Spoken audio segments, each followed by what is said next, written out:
600 millions de francs CFA, c'est le coût des travaux d'achèvement du centre de santé de référence de Kolokani d'une capacité de 70 lits. Ce nouveau centre a été entièrement financé sur budget national et c'est le chef du gouvernement qui a inauguré la structure sanitaire.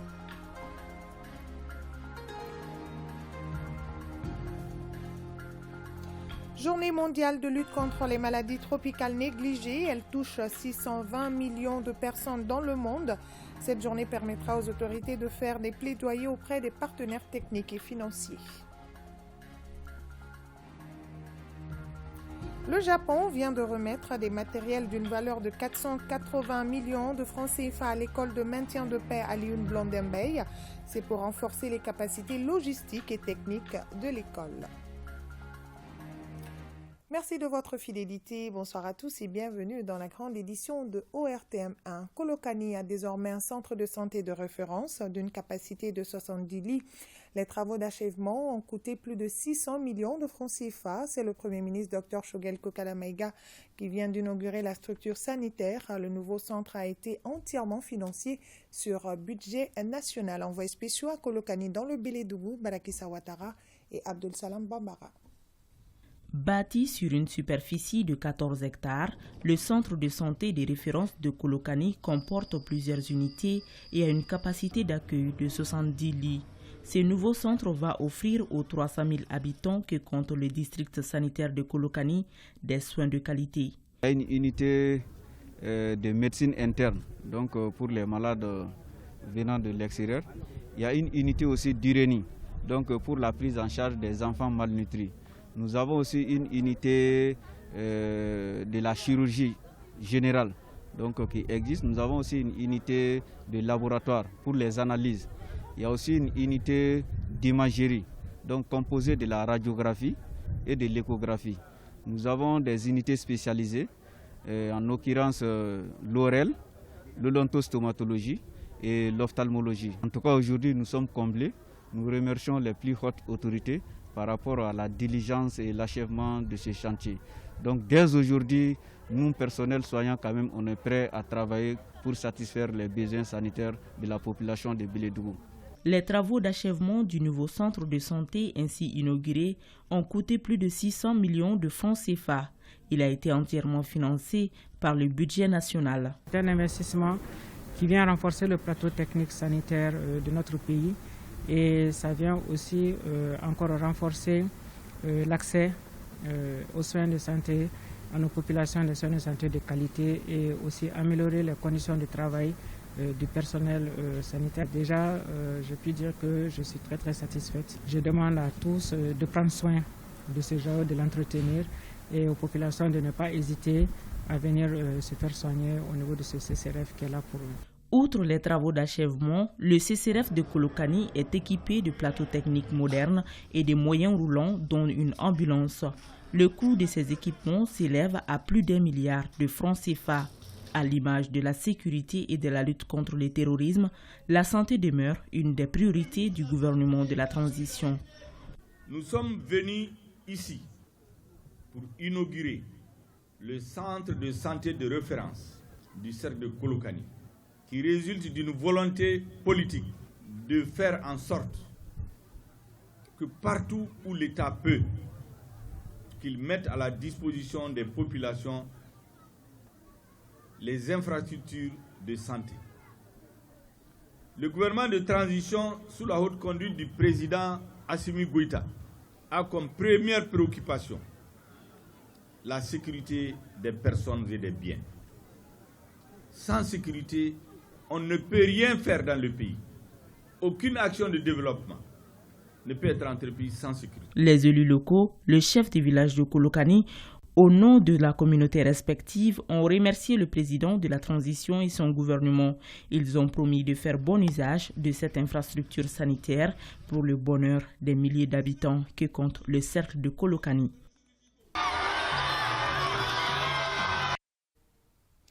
Le Danemark reste disposé à poursuivre sa coopération multiforme avec le Mali, déclaration de son ambassadeur.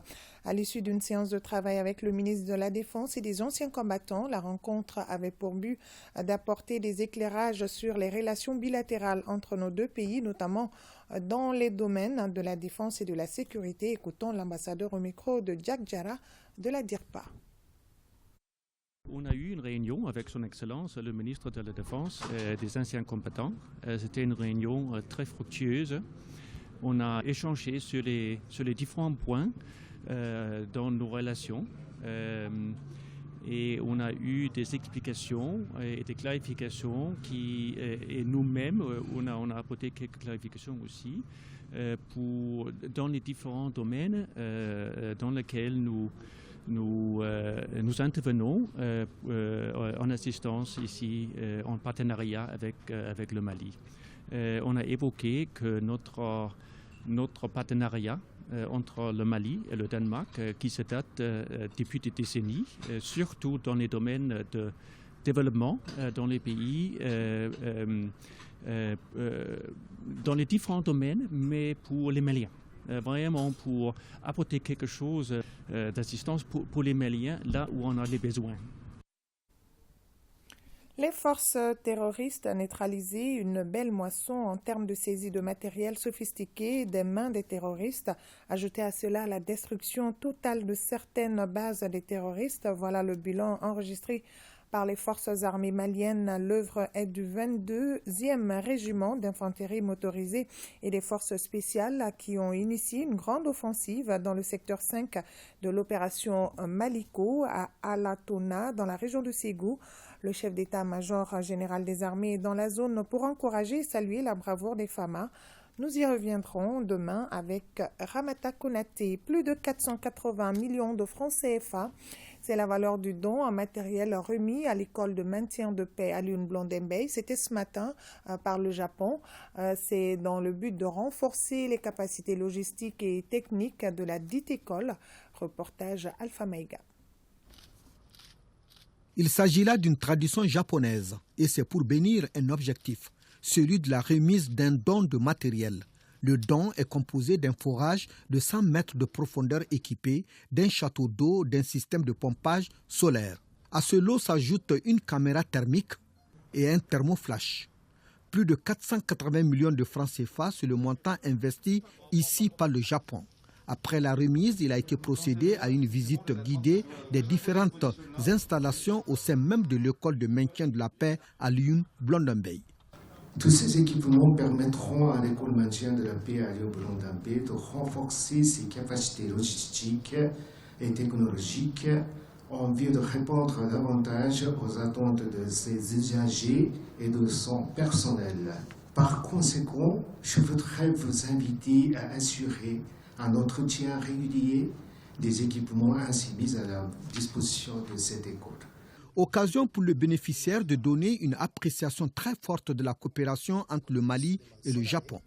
Nous savons que nous pourrons toujours compter sur l'accompagnement du Japon pour que la paix, le développement et la stabilité soient renforcés ici au Mali et dans le reste du monde.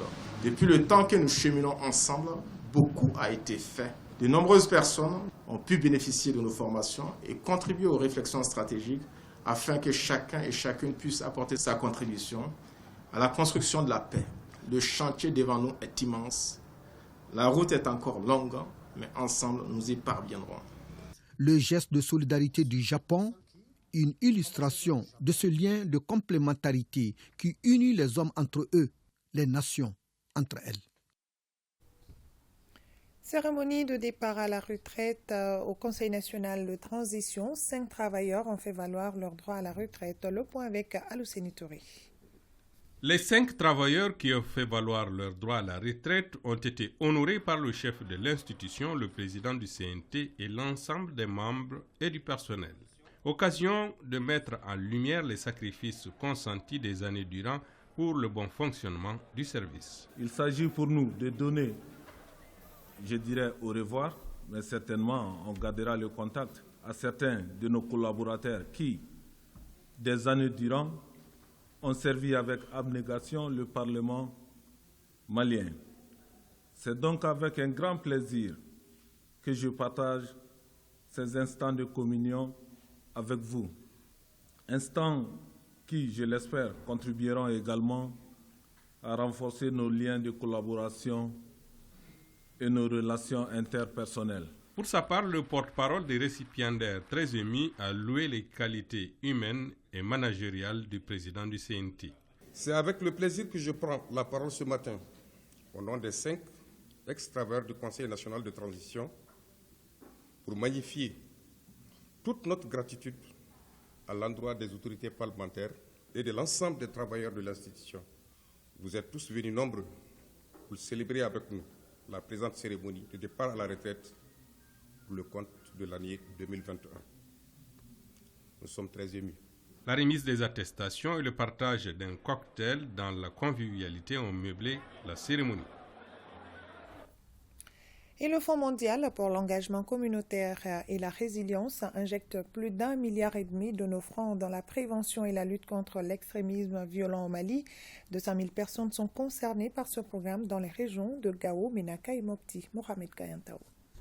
Initiative Conseil Développement, ICD et Think Peace sont les 2 ONG que le Fonds mondial pour l'engagement communautaire et la résilience JCRF a retenu pour dégager des voies et moyens susceptibles de minimiser, voire éradiquer l'extrémisme violent dans le centre et le nord du pays. Environ 220 000 jeunes et femmes des régions de Gao, Menaka et Mopti y sont concernés.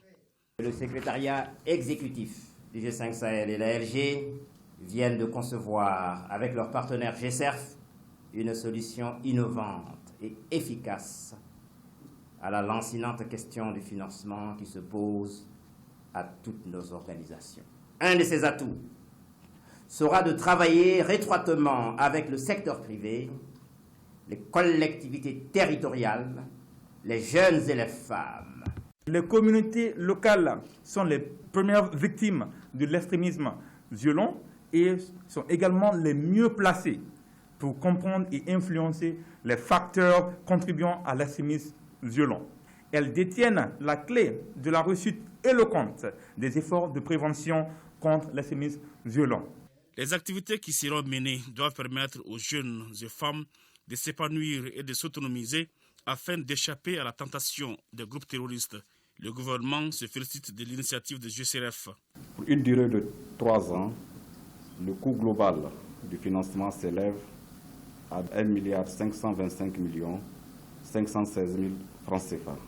Les actions seront menées dans le cadre de l'apaisement des tensions et conflits autour de l'accès aux ressources, de l'amélioration de la situation socio-économique des populations, ainsi que l'accompagnement des candidats qui ont été retenus dans ces projets. Et le secrétaire général d'ajouter que ces programmes ne peuvent être exécutés à hauteur de souhait sans la paix et la sécurité dans ces zones.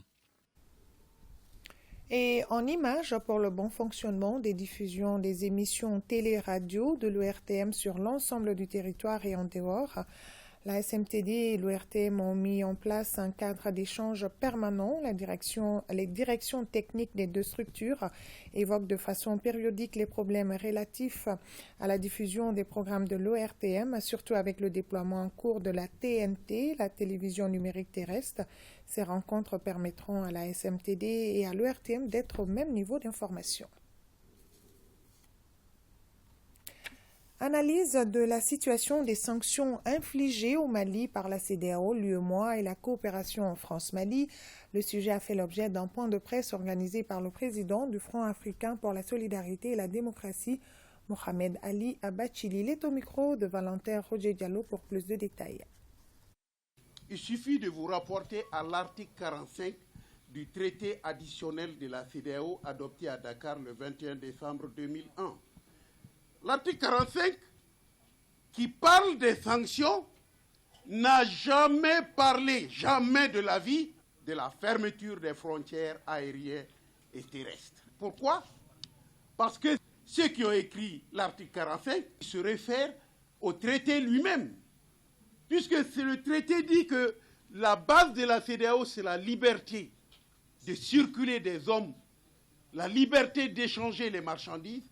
Si c'est ça la base, on ne peut pas prendre une sanction qui tue la communauté, c'est-à-dire fermer les frontières. C'est tout simplement antinomique au principe de l'existence même de la CEDEAO. Moi, je crois qu'il y a des solutions, qu'il faut construire et étoffer un dossier du Mali contre l'administration partisane de la CEDEAO, une administration violatrice par excellence des dispositions de l'article 45 du protocole additionnel du 21 décembre 2001.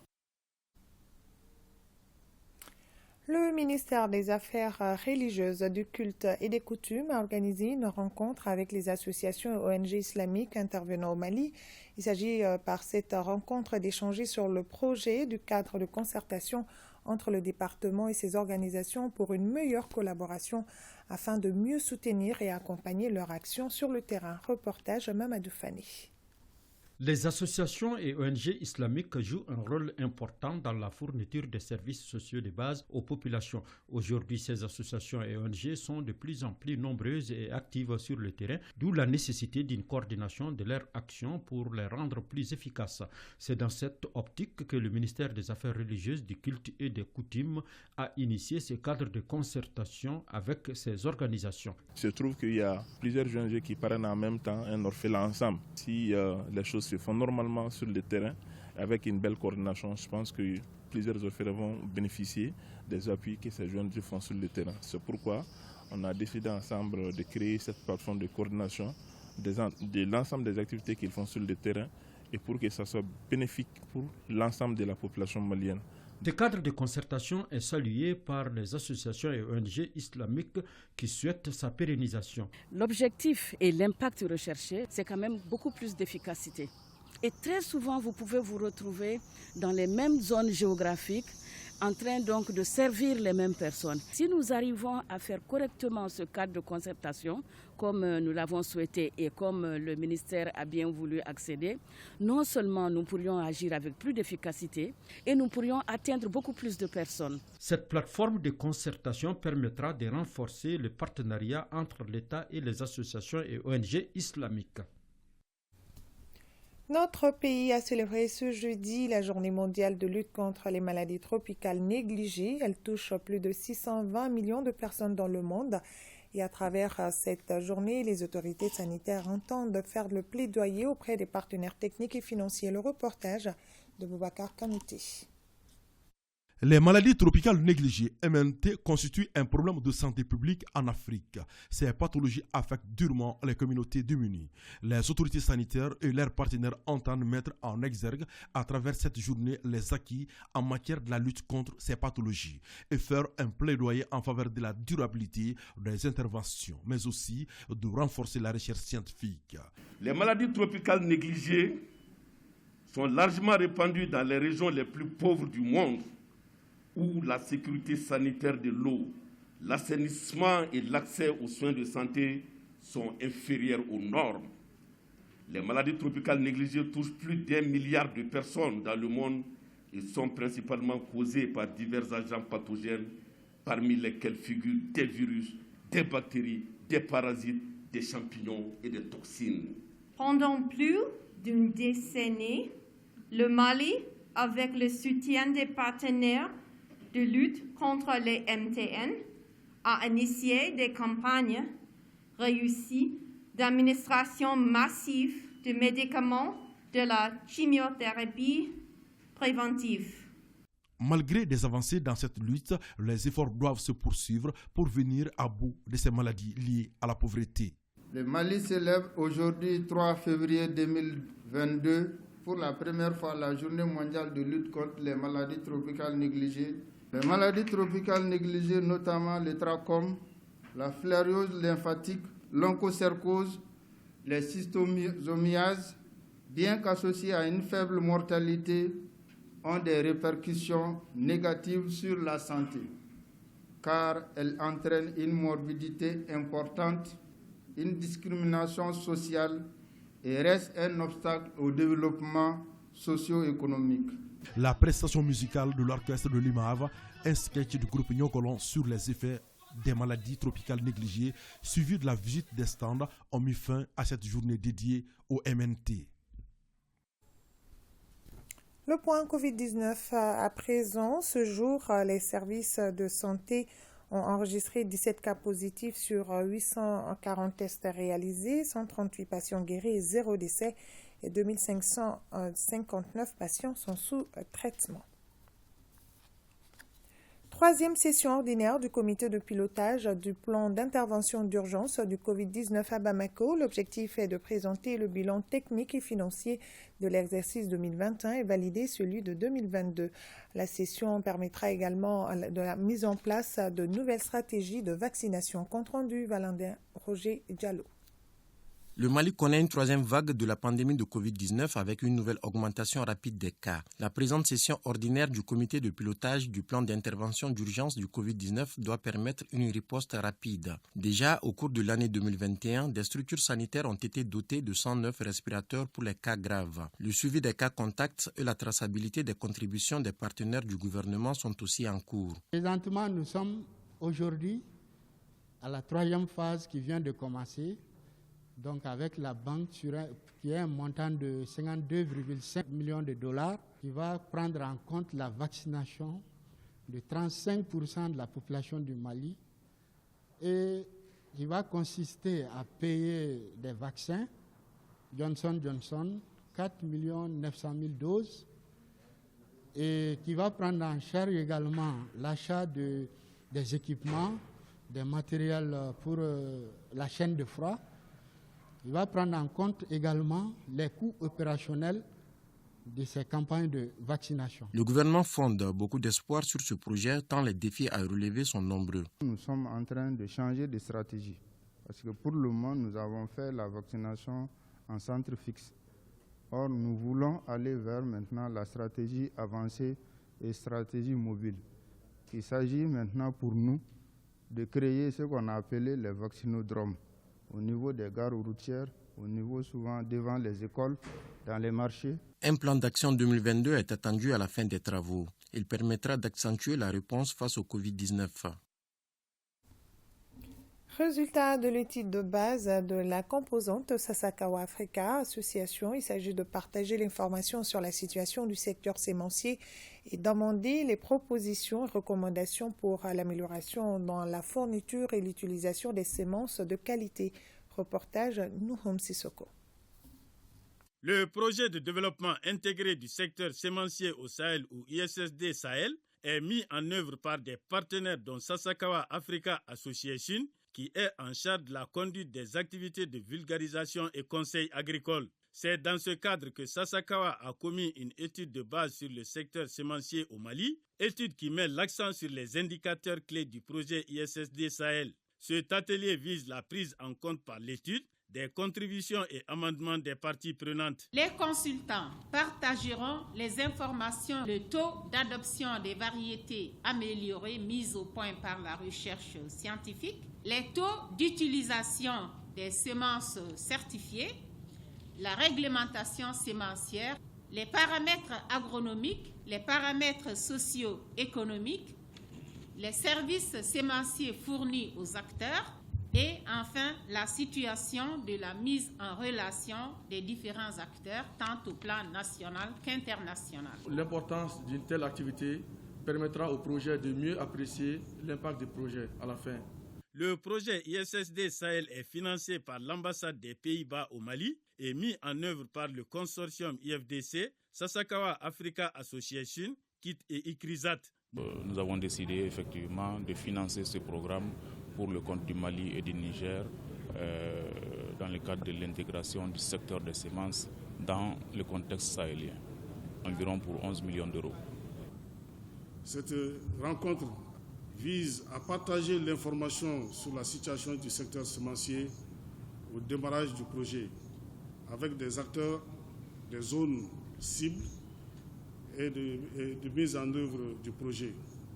Amender de façon pertinente les propositions et recommandations faites par les consultants pour l'amélioration de l'approvisionnement et l'utilisation des semences de qualité par les agriculteurs. L'ISSD Sahel couvre le Niger et le Mali pour une durée de 4 ans. C'est parti pour les activités de la foire internationale Ségou Art. Plus de 200 000 visiteurs sont attendus durant cette édition qui vise la création d'un pont entre la culture et l'économie. La foire s'inscrit dans le cadre du Festival sur le Niger 2022. Reportage à Fousséni Samaki.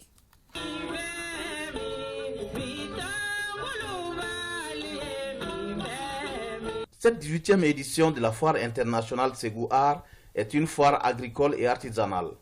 Elle permet de valoriser, promouvoir et commercialiser les produits locaux dans le domaine de l'artisanat, de l'art et de l'industrie agroalimentaire en créant un pont entre la culture et l'économie. Elle constitue également un espace d'échange.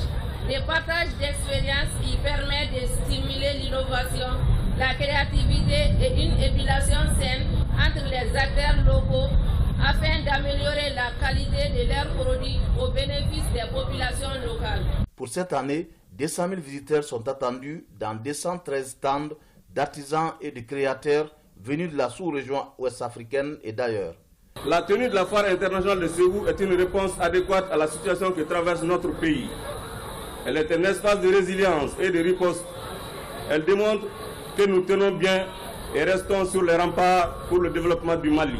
La foire de Ségou s'impose aujourd'hui comme un événement majeur de la sous-région ouest-africaine, un moteur de développement, un facteur de croissance et de création de richesses et d'emplois. La foire de Ségou, où se rencontrent plus de 500 exposants du Mali et d'ailleurs, est un bel exemple de brassage culturel dans le développement de l'économie locale. La cérémonie de lancement a pris fin par la visite des stands au rythme de la musique somono sur les berges du fleuve Niger.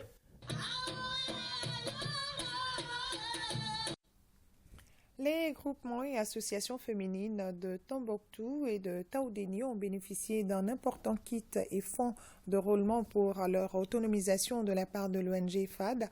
10 associations des deux régions vont mener des activités génératrices de revenus. Reportage Chirfou Moulay Aïdara de ORTM Tombouctou. Il s'agissait par cette remise de mettre à la disposition de 5 groupements et associations féminines de Tombouctou et de Taoudéni des kits et des fonds de roulement en vue du démarrage des activités du sous-projet d'appui à l'autonomisation et à la résilience des femmes. Ce sont des activités génératrices de revenus, notamment la savonnerie, le recyclage des déchets plastiques, la couture, la transformation agroalimentaire et la reconstruction du cheptel pour celle de Taoudéni. Cet appui, on l'attendait il y a 2 ans. Et vraiment, ce jour, c'est vraiment pas un jour ordinaire pour nous. C'est une grande fierté, une grande joie. Pour l'ONG FAD, cette initiative vise à autonomiser les femmes de ces régions qui sont touchées par la crise. Notre objectif, c'est de doter une vingtaine d'associations dans les 2 régions, Tombouctou et Taoudéni, des kits, des matériels et d'un fonds de roulement pour que chacune puisse exercer l'activité qu'elle-même nous a proposée. Pour les autorités régionales, la promotion et l'autonomisation des femmes répond à un souci d'équité et de justice sociale. Grâce à leur participation aux actions de développement, les objectifs fondamentaux de paix et de sécurité seront atteints si elles sont économiquement soutenues. J'exhorte donc à cette occasion l'ensemble des groupements et associations bénéficiaires à plus de rigueur dans la conduite des AGR afin que les objectifs escomptés soient atteints. Ce projet est conçu par l'unité de coordination des Suède Mali exécuté par l'ONG FAD sur financement de la Banque mondiale. Sport football, l'Égypte s'est qualifiée ce soir pour la finale de la CAN en battant au tir au but le Cameroun 3-1. À l'issue du temps réglementaire et des prolongations, le score était de 0-0. Dimanche, l'Égypte retrouvera le Sénégal pour une affiche inédite. Les Pharaons d'Égypte comptent 7 trophées. Les Lions du Sénégal, eux, courent toujours derrière leur premier sacre continental. Cybersécurité et fake news, sujet de l'invité de la semaine ce soir. Après les infos météo, Yaya Konaté reçoit Ismaïla Togola, expert en sécurité informatique. Voilà, c'est la fin de cette édition. Merci à vous de l'avoir suivi. Je passe le relais à Nyanya Loutraoré pour la grande édition de demain. D'ici là, prenez soin de vous et des autres. Bonne fin de soirée à tous et à très vite sur ORTM 1.